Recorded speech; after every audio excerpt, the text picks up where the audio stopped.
here on Nightside, the village of Creola continued its talks on the annexation of certain property into its municipality.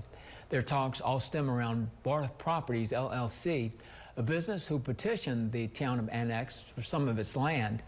Local residents around the areas up for annexation spoke out against the move, believing the acquiring of one of the proposed properties was being done to avoid a ban on alcohol sales.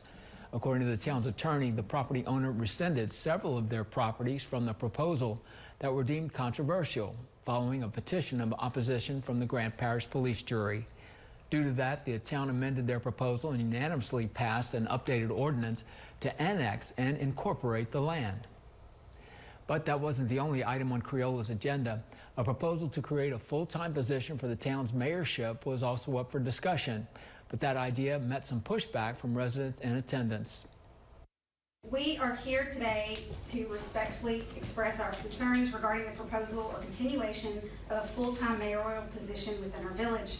Creola, while proud and close-knit, remains a relatively small municipality with limited administrative demands compared to larger cities, even those in close proximity, Dry Prong, Pollock, or even Ball.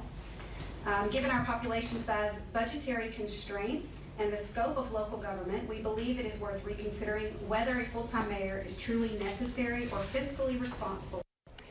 And due to public opposition, the council voted to table the motion entirely, and with it, the town's operating budget.